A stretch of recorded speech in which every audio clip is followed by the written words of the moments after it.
Hey everybody, it's Dana with CoachDanaInspires.com, and we are excited that you are here for Business Inspiration. And I just want to welcome my guest today, and this is Penny Kidd, and she is with Pennywise Coaching. She is a financial coach, and boy, we're going to learn a lot today about what we could do a little bit better when we are the owner and the employee. So let's just start off here. Penny, how are you doing? How's the family doing? We're great. It's chilly here, but I bet everybody's saying that right now. But yeah, healthy and happy and all's good in the kid household. Thanks. All right, super. That's great. So, so you deal with financial matters, and so you're talking to a lot of clients, business owners, entrepreneurs, just a full range of people. We've been doing this COVID thing now, yay, for about what, 10 months now. What are you hearing from your clients, the other, people in your industry? Are they pessimistic? Are they optimistic? How do you feel they're looking? What's the outlook?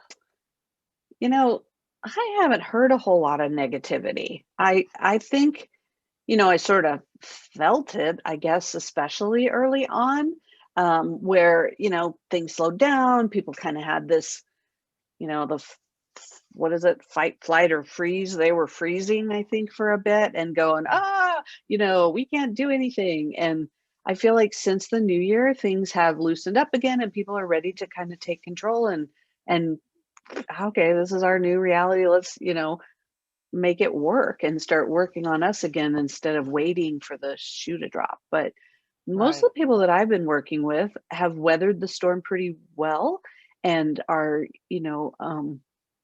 not severely impacted, not losing their jobs. There's been a few, who've had significant changes, but I think sometimes we hear the negativity and we think everybody's in crisis, and where in reality, many people are doing as good or better as they were before. Right. Right. And I've heard that depending on the industry, some people are thriving. Yeah, So it's not necessarily all doom and gloom, right? right. Right. And Exactly. yeah.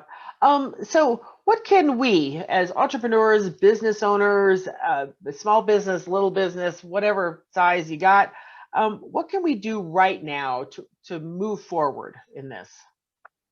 Well,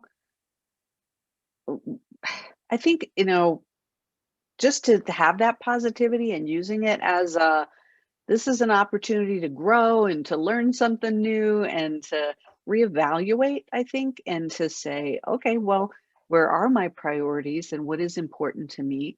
And, you know, I know I I try to take the moments where they are. I don't have those times to, go to the mountaintop and pontificate on what's going on. You just keep going, but I think it's important to really use this as a sign to say, okay, what is our values and what are our values and what do we need to be doing? So I think using that time right now to say, okay, what am I going to do to make it different for me? Right. Right. Absolutely. Well, let's talk money because money is so fun to talk about and everyone enjoys it so much. Oh, yes. So seriously, money, when you're the owner of a business, money touches both your business and your personal life. And when you are the owner and the employee, what do you find is the biggest struggle that small business owners face when they're really starting out, restarting because of COVID, or just haven't thought of it yet? What are Well, we doing? What makes us struggle? yeah. Well, I think especially as a fairly new business owner myself, I mean, I've been in business 7 or 8 years and really full time for 5, and I've met a lot of people that are either just starting out or really haven't treated it like a business. I think one of the biggest struggles seems to be treating it as a business and keeping things separate. There's a whole lot of people that commingle their money and they, think they're not big enough yet to have to worry about that. And and I think that's a huge mistake. You need to have very separate accounts, and you need, for one thing, it makes tracking so much easier and end of year. I mean, we're coming up on tax time, right? So, but it's important to treat it as a business, no matter how small you are, and to keep things separate. Because you're right, money touches both sides of the equation for us. And we have to figure out, what's the business doing over here, but what are we going to bring home over here? And I've started out working mostly with just people in personal finance and trying to clean up their home life. But so many of those people have either a full-time business or some kind of side hustle. And I don't know, those numbers just seem to be going up every year about the number of people that are self-employed or are doing something additional on their own, where they're not just going to clock in and out of a job. Right, right. And I think I know I made that exact same mistake. When I started, I was like, well, I've got one or two coaching clients. What's the difference, It's too small. Yeah, yeah, it's too small. Right. And so I've written 2 books, and when people buy the books, well, it's one book here, one book Yeah. there, and then suddenly it was a few more than one book. So how do I keep track of it? Yeah. So I mean, I kept track on paper, but somehow the money all got commingled, and Yeah, I did fix that. I have Yeah. fixed it. So Yeah. but it is easy. It is easy to say, well, I really haven't done much, so who cares? Yeah, well, you can't see down the road either, and you feel like you're working so hard to build it that you don't think about what it's going to be when it grows up. And so it's super important, I think, to do it today while it's little. It's easier to train when it's little. Yeah, I shall attest to that. Yes, indeedy. Yes, yes.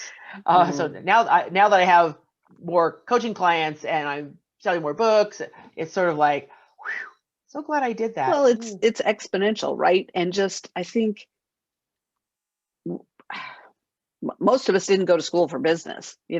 I know nothing about business. So it's important, I think, to figure out a system so that you can know what you're doing, instead of, because nobody else is telling you what to pay yourself, or when it's you've invested too much in certain things, right? That's a big part of the struggle, I think, too, for business owners, is you of course want to do it all, but at the same time you only have your nest egg to work with.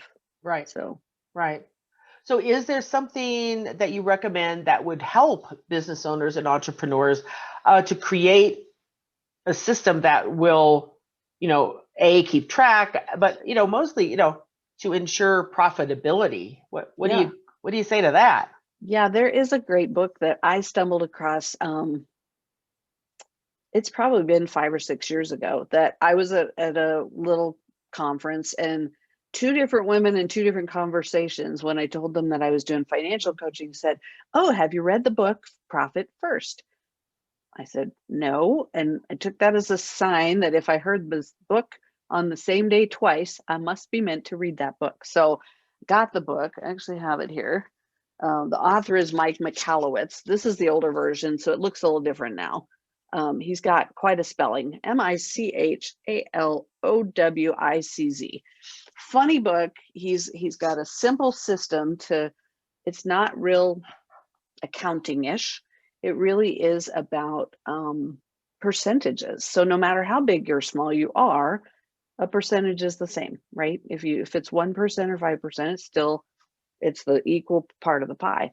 And so he talks a lot about creating separate physical accounts, which flies in the face of all us, spreadsheet nerds want to, like, I don't need a separate account. I can do it on a spreadsheet, Absolutely. And I thought that myself. And then the second time I listened to it, actually, on Audible twice before I bought the book, because then I realized I wanted the charts and things in my hot little hand. But it's actually great on Audible because he's funny and he reads it himself. So it dawned on me that it's just like, as I'm coaching people on their personal finances, I always tell people I think it's more about behavior than it is math. And it's not rocket science to do a budget and to kind of get things cleaned up, but we are our own worst enemy, right? It's the change in our behavior. Well, Mike really marries that with my beliefs, because he talks about you physically separate the revenue goes in one account, and then you move percentage, could be 1% or 5%, you grow up into 10 or 20% of profit into a different account so that you can see it. There's my profit. And Got you it. are profitable from the day you implement this. You don't wait until you've made enough money to turn a profit, which is another thing that entrepreneurs do. They think, well, I'm not gonna pay myself until I'm profitable. Well, somebody told me, probably the same gal that recommended this book, was telling me, if you're not paying yourself something, you have a hobby.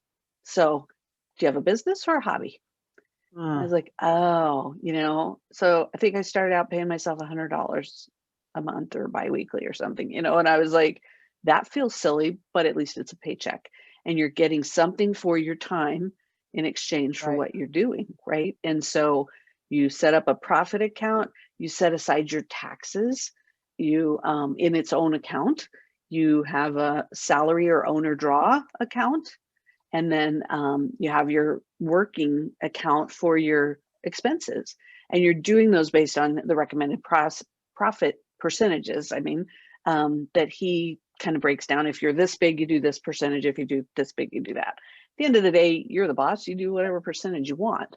But that act of moving them around and being able to see different accounts that have money in them, I think is huge, because it makes you not be tempted, like most of us who in this generation look to our smartphones and say, do I have money in my account? Let me see, you know. So that's not a good way to do business any more than it is a way to do personal. And so it breaks out your big pot of money, like, oh, that's not mine anymore, that's the government's. Oh, that's going to be Penny's profit bonus. And you get paid quarterly a profit bonus from that profit account. And so it's really rewarding to get this, it might have enough to do dinner or might have enough to go on a trip to Hawaii. It's all based on the size of your business, but it's extra above and beyond your salary. So your salary becomes consistent, but your profit is a little windfall. And so I see so many business owners telling me they don't know what to pay themselves. They just take what they need out of the business. Well, Right. how do you know you're not kind of scrambling the golden egg? You Yeah. need to make sure that the business is going to stay viable, which during this pandemic, that's been huge, to see who's going to survive and who's not, right? And this system has really helped me when things slowed down dramatically to say, okay, bring it in. And I wanted to make sure that my expenses got covered, because who planned a pandemic? No one, Yeah. right? But Yeah. we all should plan for some kind of personal pandemic. There's not always the government coming in and riding in on their white horse to, you know, throw money at us. If we had our own personal illness or, um, you know, death or whatever, most of the time there's nobody, throwing thousands of dollars at us. So Right. in our business and our personal lives, we need to be prepared for that. Right. Right. And separating them like that really, in my mind, makes it so clear. Do not touch this. Right. That's not part of something that I can go, well, my car broke down. Yeah. I can't go take money out of my tax account. Yeah. I It could. has a purpose. Yeah. Right. Yeah. And if you That's want to, because it makes you make value judgments about, what tools should I buy? What coach should I hire? What should I do? Because you have a fixed amount of money that's intended for that purpose. And yet it's not really fancy accounting. I mean, I still use the checkbook registers from the bank. I like to just like divvy it up into 5 of the different little piles. Feels like Monopoly money, and physically move in my account. And my accountant does the books and does the year end and all that stuff, and he knows how to track what the profit first model is. And so yeah, I just think I've worked with big companies who, there's a financial advisor that I work with that he coaches other big businesses that on how to implement that and how to really, look with a critical eye at your expenses about what can you cut so that your profit goes up, right? Because we can nickel and dime ourselves, and again, both personal and business, in all these little gotcha, things that we sign up for, whether it's subscriptions or Yeah. meals, coffees. Oh my God, how many dollars did I spend in coffee the first couple of years that I was in business? I just think, Oh oh, yeah. it's a business expense. Oh, we can buy that. It's a business expense. And I hear that all the time. And I'm like, yes, but it's still money going out the door. Yeah, you can, if you need it, great, do it through your business. And, if it's legit, great, do that. But it's still a cost, um, Yeah. and still an expense. And sometimes we forget that as a business owner, you know, we justify things. I need this new big screen TV to watch my Zoom on because it's a business expense. And it's like, do you? Yeah, Hmm. Let's yeah, think about that for just a second. Yeah. Yeah. It is true that and it's one thing if your business is doing well enough that you're paying yourself enough that if right, you want to go to a coffee shop and spend, I don't know how much they cost because I don't drink coffee, so I don't go there. right. Um, but I don't know, are they $5, $4, Five whatever? to 10, I would say, for a Okay, drink. so Yeah. so if you bought one of those a day, and then I mean times it out. What think about how And then much you're you're not paying spending. yourself anything. That's the crux, is like, oh, I can't afford to pay myself. Really? Where is your money going? Oh, just coffee shops. Yeah. Yeah, So yeah, I think just doing that process of divvying it up, and it's a little more complicated than that, but not really. And right. he likens it to, when you're trying to lose weight, they say, eat your meal on a smaller plate, because you'll just, you're going to fill up the plate no matter how big it is, right? And so a small plate gives you, okay, that's my budget, so to speak, in that account, versus if it's all in one big account, your brain can't really hold, oh, that's my taxes and my salary and my, you know, Yeah, employees or whatever. This way it really makes you stay to the plan, right. because, and he talks about Parkinson's law being the law that, things will expand to the amount of space they have to use up, or the time that they have to use up. And Hmm. that's true with money. It's funny how we can spend, if you have $100 to spend, you spend $100. If you have $50 to spend, you're going to spend $50. So we're kind of wired that way. And this allows us to use our natural tendencies. And it's only as good as we are. Obviously, you have to stick to the plan and commit to, you know, you can always rob Peter to pay Paul, but you're going to mess up your ultimate intentions, Right, personal right. and business. Again, those laws apply to both sides of our lives. Correct. Yeah. A long time ago, far, far away, I was working in a large financial corporation, and it's just these young people. They were just going out every night. They were spending money not only on drinks, but every night they spent money on food. And this one kid, why can't I buy a house? I can't seem to get enough money to buy a house. I said, well, let's talk about that. How much do you spend on breakfast? You eat out for breakfast every day. Well, yeah, blah, blah. How much do you spend on lunch every day? Blah, blah. And how much Yeah. for dinner and drinks every night? Oh, yeah. How much do you pay for the gym? How much do you pay? I said, add this up. And he's Hmm. like, you know, and he had no idea, Hmm. zero idea what he was spending. So I think Yeah. if everyone would just do one thing, every time you go to Starbucks, every time you go to a coffee shop, bring home that receipt and just track it somehow. I don't care if Yeah. you put the receipts in a little basket. I don't care what you do. Yeah. But I'll tell you something. Add that little puppy up after a month and It think, makes a huge difference. Well, I liken it to death by a thousand cuts, right? You don't feel the first one, and you're like, whatever. It's a little, it's only $5, yeah, and it is mind blowing when you start yeah, seeing that for a month or 12 months or 20 years, right? And it does. And I'm not telling people don't go get your fancy coffee or have a glass of wine. I don't care. Spend your money where you want to spend it. But realize that it's a choice. And for everything we do, there's something we can't do with those dollars, right. like buy a Yeah. house. Yeah, yeah, absolutely, absolutely. So, when we're talking about, we want to have different accounts, and so uh, clearly we should have a budget, right? All of us should have a budget, Mhm. especially for our business, knowing how much we can spend or should spend. And what do we forget as business owners? What do we forget to budget for? I mean, you've got to see it over and over again. I think the biggest one is taxes. That's a big that's a big line item, Yeah, and we don't really like it. It's not fun, it's not fancy. And so, and we resent paying taxes and yet we should, I've heard other people say you should feel blessed to have to pay a lot of taxes because it means you made a lot of money, and um I think taxes is a big one. And then you get to the end of the year and all of a sudden you have this big bill, okay, send in this, please.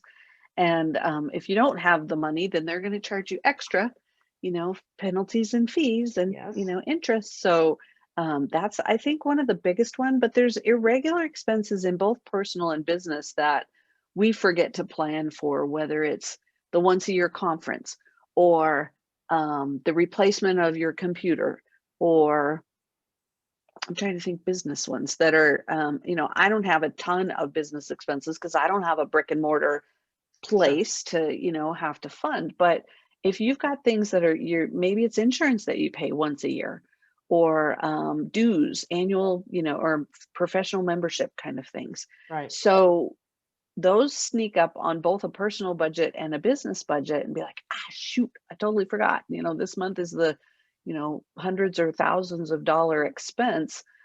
And then you're kind of back in the, debt again. You're back in the cycle of, and if you could just set aside some every month for that thing and then pull it out and pay for it, it's so much easier to set aside a twelfth of whatever bill than it is to come up with the whole thing Right, at right. once. Yeah, my husband's a water rights consultant, which means nothing to most people, but he uses a weirdly strange special printer. So it has Okay. to take the great big The weird big paper, blah paper. blah blah. Hmm. Well, he bought the first one and he was like, "Man, this thing was so expensive." But it chugged away and it worked really well. And suddenly it just decided to die. Hmm. Well, he needs it. Hmm. But luckily, he had money over Squirreled here away. Hmm. instead of saying, "Well, no going out for dinner for a few months Right. because I got to Right. pay for this, silly printer." And yeah, the new one, although it's sleeker and cooler, it is still equally as crazy expensive. Yep. And he didn't have to be, In concerned about it crisis. because Hmm. he had that money. Yep. Yeah. Well, and I'm not perfect at that either. I mean, I don't What? I don't like to business budget either, but that's what I think this profit first system makes it, at least on a monthly basis, super easy to say, okay, because usually I think your for most service based, your operating expenses are about 35% of your revenue. And it's fascinating to me how, and I've worked with a couple people like an old client of mine was a plumber and, started out very small. Well, now he's doing very well and his revenue is very big, but I don't think his take home is very big, and it's like, I love to hear people say, oh, yeah, I make six figures. Well, how much did you make? Oh, my business made six figures. Well, I made 20,000, or, I'm making, I'm like, there has to be some reason that we're in business for ourselves. It's not usually just a volunteer position. And so I think, okay, well, your revenue does not equate your salary for most businesses. If nothing else, you're taking off the tax, bill, but you will have some expenses, whether it's marketing or printers or computers or, and just having, whether it's a real finite, like a strict budget and you're setting it aside, or you're just saying, I need an emergency fund over here for the business, Right. because businesses technically have emergencies and expenses too. I think one of the best things I did with the Profit First system is I shifted it, kind of added, tweaked my own account And I decided that my salary would stay lower until I got enough in that account to have 3 months of paychecks before Okay. I give myself a raise. So, because my income is irregular, probably Sure. like yours and most of us, right? That we don't know when we're going to get the next client or who's going to pay in full or who's going to pay monthly or whatever. Right. So, I decided, okay, it helps my personal budget to have a consistent paycheck, right? Yes. And then, because I used to do the woohoo, I got money, I don't have money, I got money, I don't have money, and kind of made my husband a little crazy. He's like, this is making it really hard to plan at home. So can we pick a number, even if it's really low? Yeah. And so I start low, and then when I have, $1,000 times 6, so I have that stays in the business, and then I get a raise when I have more than that in that pot of money. It tells me when I get a raise Yeah. so that I can keep just multiplying by 6. So I figure I at least got 3 months of paychecks. If I didn't make another dime, my business would stay open 3 more months, Yeah. and then to shift backwards and go, ooh, the pot is shrinking very quickly. I need to, cut my salary, but my 6 months or my 3 months still nest egg stays in there, Right. right? Correct. That really has helped me a lot kind of weather the storm and to be able to go, yeah, it sucks that I don't make as much as I did, but I have a paycheck instead Right. of I have 0. And it allows me to know when it's time to get a raise because I got too much money in that account now. It's Yeah. time for Penny to get paid more. Yeah. And that's really because at first I was like, I don't know what to pay myself. I don't know, is this too much? Is it too little? I forget the other expenses and then something else comes up.